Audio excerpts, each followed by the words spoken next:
Welcome to the Catering Feed, the Catering Growth Podcast, a show about growing your catering business and restaurant industry trends, powered by ezCater.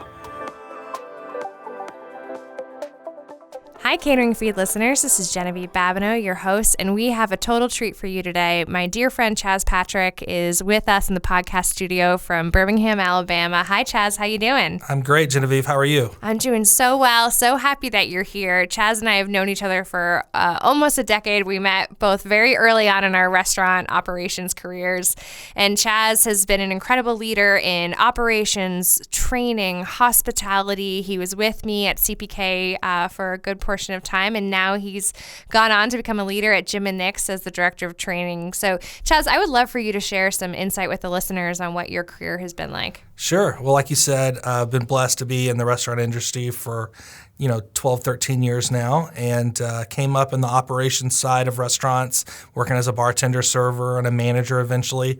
Was always infatuated with training and got the opportunity early in my career to get involved with the training team and do some travel, open some restaurants, and really kind of learn what it is to teach others and share with others knowledge, and just kind of fell in love with that.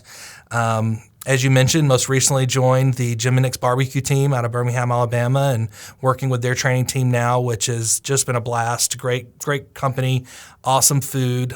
And you guys are really beasts in the catering world. How much catering is the average Jim and Nick's doing? Yeah, well, I mean, barbecue is obviously a food that's great for get-togethers, family get-togethers, reunions, and especially our barbecue when it's done right, it's just unbeatable. And we have restaurants that are doing 20-30% of their revenue just through catering, and restaurants that some weeks are doing, upwards of $50,000 in just catering. That's awesome. And as always, before we dig in today, we would love to start off with some really cool, relevant news. One of the things that we've been hearing a lot about, Chaz, are restaurant brands who are really trying to embrace technology, virtual reality, and incorporating this into their training process and procedures. So one of the cool things coming out was KFC doing a virtual reality escape room to teach people how to bread their chicken. And then we've got Honey Grow, who's really made some advancements in their training. So what's your take on this? Like, I know for a fact that you use a lot of mediums when getting your teams engaged, but what's your thought on this type of new age approach? Well, like you said, I think you got to be able to use a lot of mediums. I think people learn differently, and especially the younger millennial crowd, tends to be more hands-on, loves visuals. So I applaud, companies like KFC and Honey Groove for thinking outside the box and getting more current with their training materials. Had the opportunity to watch a few videos with you, and I think it's just a balance, right? I think you don't ever want to completely replace the human element in food service. If the right way to bread chicken is by hand and a person showing you that, you can't replace that by watching a video for sure. But I also think you want to think outside the box and give learners different avenues to learn the information. And if you can get someone engaged with cool technology, something they can do on their phone or a virtual reality, headset that they can wear to learn, I think it definitely gives you an advantage over the next person and helps you engage your audience a little better, and probably helps you with retention and training and things like that on the back end as well. And it's the brands who really find that to be a compliment versus trying to replace it that are seeing the success. It's also really attractive, right? Yeah. So if you're joining a brand and you see that they're invested in technology and, they're doing things that are cutting edge and cool versus just paper and pen or, printing out materials, to me that's attractive for, someone wanting to join a brand. I think it gives you a lot of confidence that the investment level and their, passion around training, it shows that they're invested in that. And it would make me excited if I was going through, learning about a brand, learning how to do a job, and to see that they were willing to invest that level. I think it's really a perfect segue into our topic today, which is talking about this evolution of hospitality in the catering industry. And you are such a firm believer in the power to, hire the right person, train them right, and then really set them up for success. So in today's world of fast-moving technology, where is that space for hospitality in the catering industry? Well, I always like to frame this question from sort of a chicken or an egg problem. What came first, chicken or the egg? And I think that too often we look at the training material, the program, the technology. We don't look enough at the way we hire and the people we're hiring. And I think that you can hire a really good person, not have great training materials, and they're still a really good person. On the flip side, if your hire is bad, you don't find the right person, personality, someone that's, has a heart for service, that loves people, you can give them the best training in the world, and you can't change those core things. So to me, it's a balance first and foremost. And it's very easy, again, to forget that people piece, but I've always been one that says, let's start with the person. If we find a really good person who's passionate about the same things our brand is passionate about the people that they're going to be serving, then we can give them hopefully really engaging materials, technology forward, immersive training, and the end result is going to be very powerful. We've been so focused all these years in the industry on creating the experience inside the four walls, and I think it's really a shift, especially as you look at that catering customer decision maker. They have a different, unique set of needs. We were talking to one of our top customers, Christina, on the last episode of the podcast, and she kept talking about when a brand goes above and beyond. And yet the thing that she kept saying is, if things are going wrong, they call me and give a heads up. They get there on time. They show up with everything that they need. To me, when I used to coach and train, that's not above and beyond. That's really the basic expectation of Restaurant 101. And yet there are a lot of brands that aren't always offering that hospitable experience off premises. And so I think everything you're talking about, when you hire that right engaging personality and then you really set them up for success with incredible training, now suddenly you truly are going above and beyond. Absolutely. For that catering customer. Well, and I think if I could back you up a second, you started that with the word experience. And I think when you think restaurants in general, yes, we sell food, but it's really the experience that separates us from just, eating in your own kitchen or cooking your own food. And I think with catering, it's the same thing. You're not just selling a product, you are selling an experience. And specifically with catering, the experience is I'm trying to make things faster, easier. I'm catering to your life. Yep. And again, what we can forget with that is the human and the hospitality aspect there. And, too often catering can feel very transactional. I do an online order, I get an emailed invoice, I get a text when the food's on the way. When the food gets there, it's kind of dropped off and I've already paid, so I don't really have to talk to anyone. And before long, you lose that experience. And I think the brands that are winning right now are the ones that are figuring out, yes, let's offer all that because it is conducive. People love it. The technology's great. But let's partner with really good hospitality. Let's send a great person to deliver the food. They're going to have a smile on their face. They're going to represent the brand a really good way. They're going to stick around and ask if they can serve or do anything else for you. And again, it's creating a relationship that unfortunately is sometimes lost with all the technology. And if you can do both, then I think you're setting yourself up to win. And honestly, with all the competition out there with catering and everybody offering catering services, it's the services often that set you apart. It's not just the food. And there's a lot of great restaurants that serve good food, but can they cater and deliver it with a high level of service and hospitality that can set them apart from their competitors? And consistently. Absolutely. When you think about guest recovery inside the four walls, from the moment that guest walks in the door, they could have a bad moment at the host stand. They could have a bad moment being sat. There are probably, 15 to 20 various phases of that dine-in experience. Versus with catering, there's potentially an online transaction or a digital interaction with the menu. They might be placing an order through your brand or a third party. Suddenly you have far less human touch points to really wow that guest. And so you start relying on technology, on automation, all the way then to when you're delivering, that might not even be one of your people who's delivering. So how do you infuse that off-premises situation with hospitality? What are the conversations you're having with your people to still make that feel really real, whether someone's inside the four walls at a Jim and Nick's or out in the world? Yeah, great question. I think, again, it just goes back to remembering it starts with the person and stressing that even though we've put touch points in that are easy, online ordering, transactions that happen in the cloud, an emailed invoice, we're doing this because it's conducive to the guest's life. That's what the guests are asking for. but there are still touch points. And you mentioned a dining room.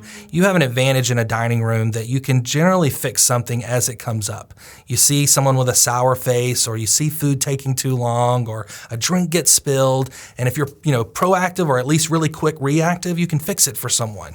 Catering, unfortunately, you kind of get one shot at it, and also sometimes the standard is higher because if you think about a menu online, I can look at a picture of anything I want to order. And by the way, that picture is usually perfect and done in a studio and shot perfectly. So you see that picture and you're expecting it to look just like that. The expectation is really high.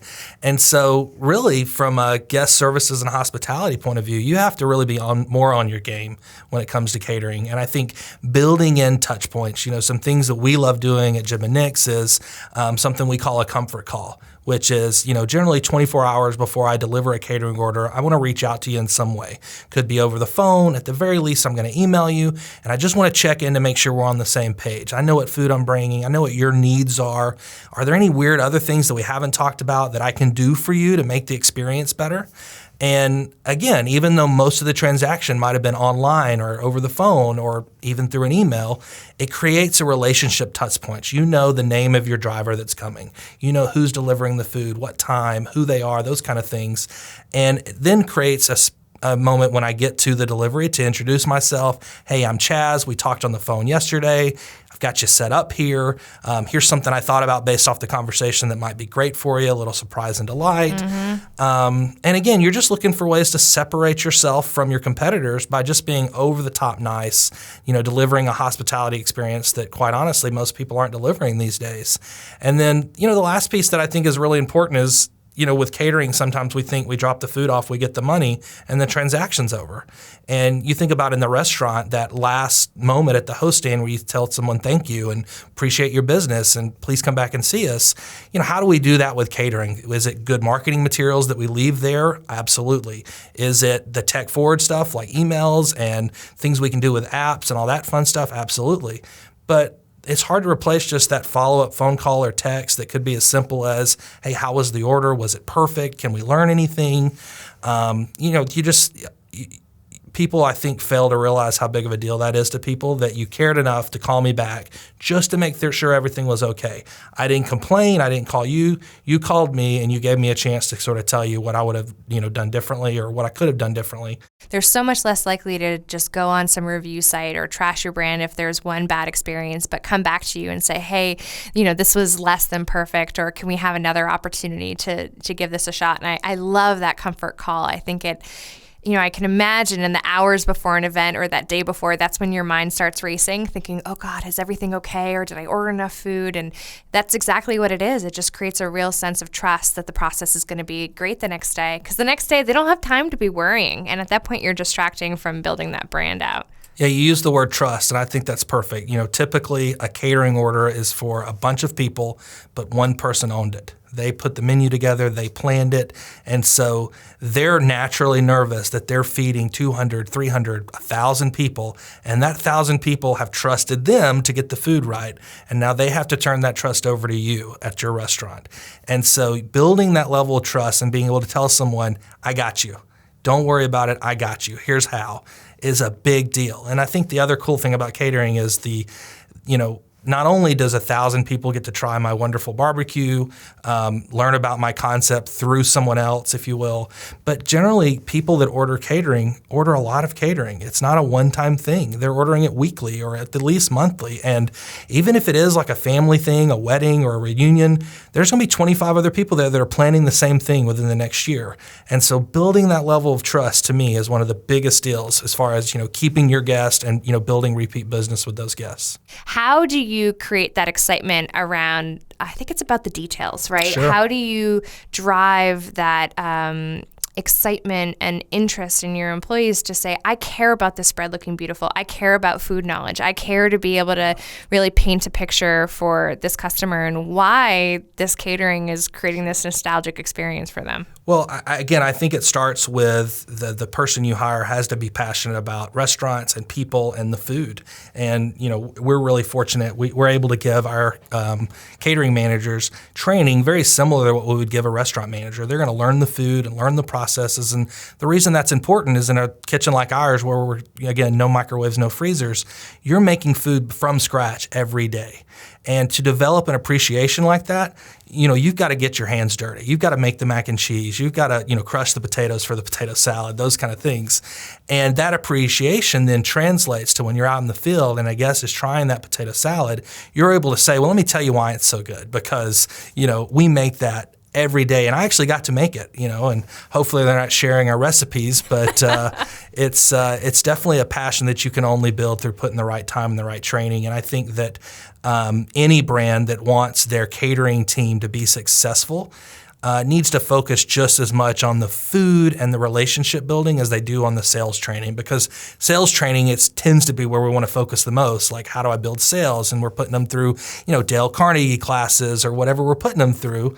But I think something that I'm really proud about at Jim and Nick's is how focused we are on building the culture and the food passion first, and knowing that if you can get that stuff right, we can teach someone how to sell the barbecue on the back end.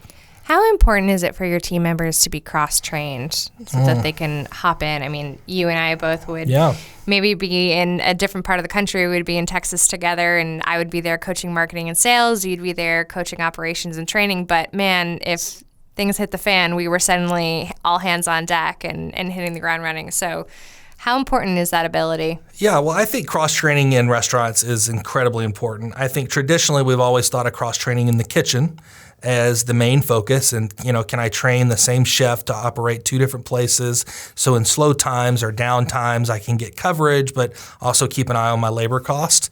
Unfortunately, when you get outside of the kitchen, sometimes we lose focus on cross-training. And, too often there's servers that just serve or hosts that only know how to host.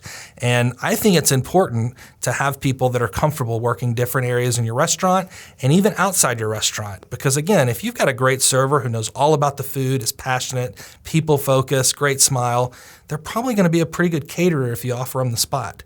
And I think finding ways to cross-train, especially as you're developing your business, maybe you're not to the point where you can devote a full-time position to catering yet, but maybe you've got a great bartender working 20, 30 hours that wants to pick up an extra 10, and they've got the personality, they've got the food knowledge.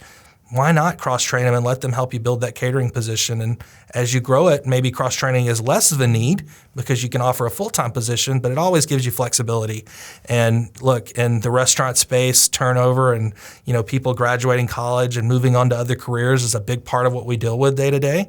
And cross-training really helps you alleviate some of the pains that come with that. One of the big trends that continuously comes up is the rising concern over labor and minimum wage and how this is going to affect the industry. When you're thinking with your training operations mindset, how do you see catering complementing or offsetting concerns around labor?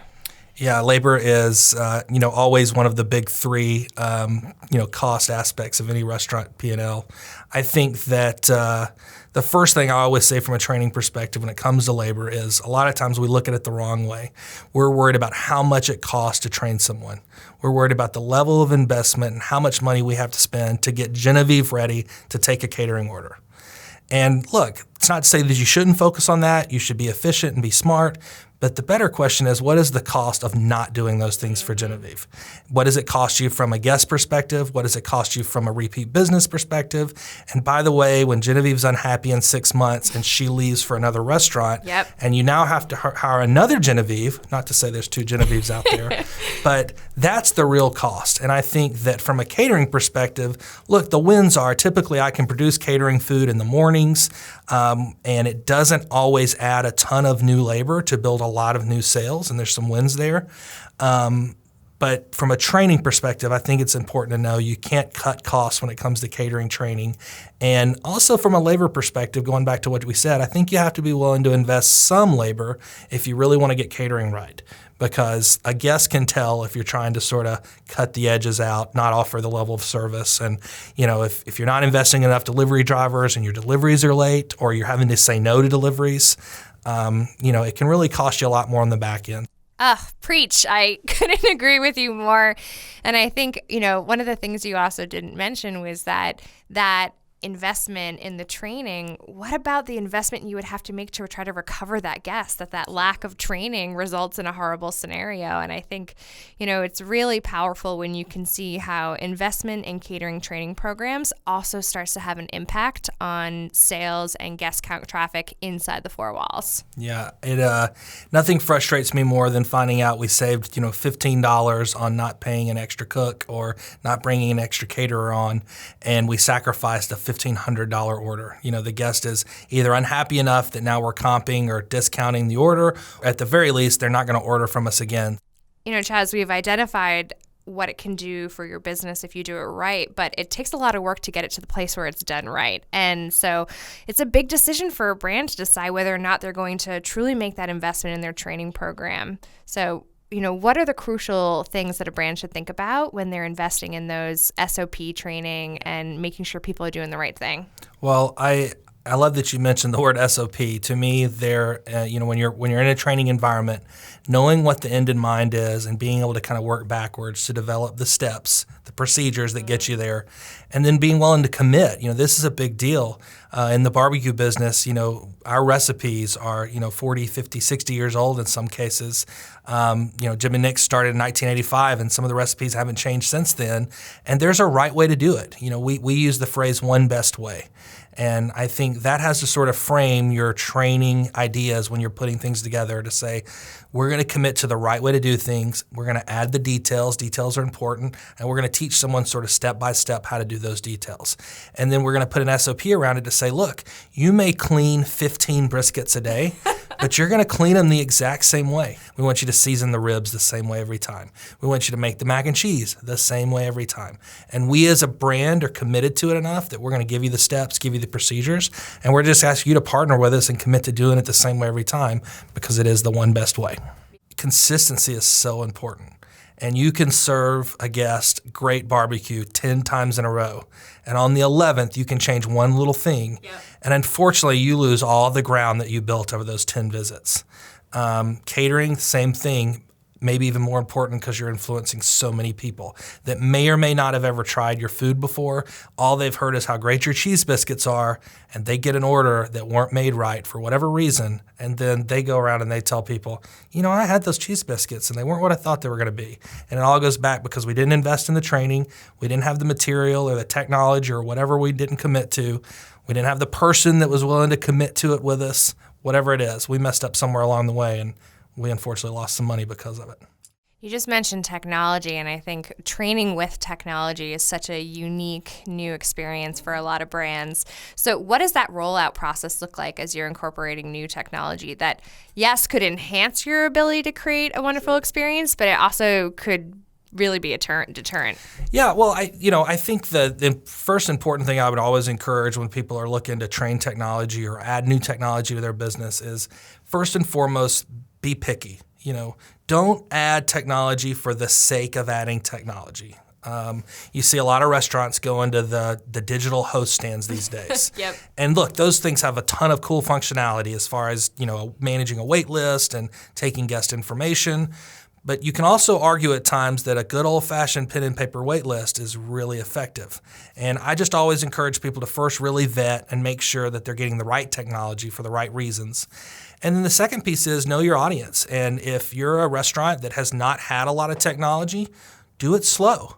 Bring things in piecemeal and really justify the why to your team and tell them, look, we're investing in this technology because we're going to make your lives easier. We're going to make something faster. We're going to make more money, whatever it is. Justify the whys and be ready to walk hand in hand with them. And then just be open to feedback. I think big things about technology sometimes is you think one thing and 6 months later you've learned something and we're not willing to change because we invested all that money or we invested all that training. But remember, when it comes to training, your audience is your team. They're your guests. They're the people you're serving. And if they're telling you they need something more or they need something different, got to be willing to listen to it.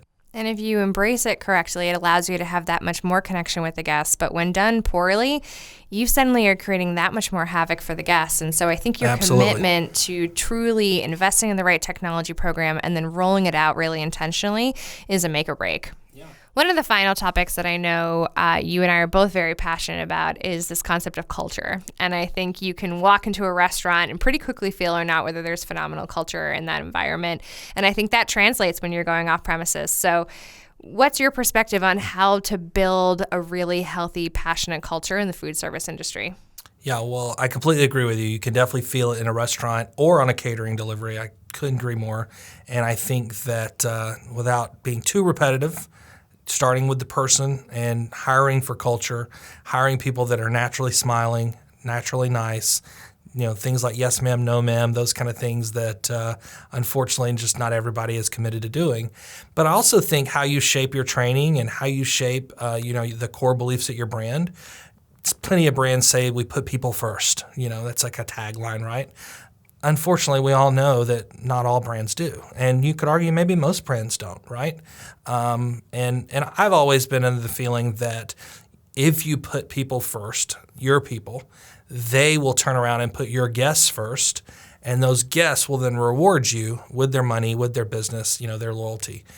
What's the phrase that you use to talk about the right way with brisket, with your training? One best way. One best way. It's the one best way to take care of your people. It's the one best way to take care of your customer. And sometimes it's those simple things and that leap of faith to make that investment in that thing that might not right away have that immediate return, but in the long term, it's going to create a sustainable and profitable business and one that people are happy to be a part of. Chaz, I am so grateful that you came all the way from Alabama to do our podcast. So grateful for your time and your friendship over these years. So thanks for sharing your passion around hospitality with us. Thank you for having me.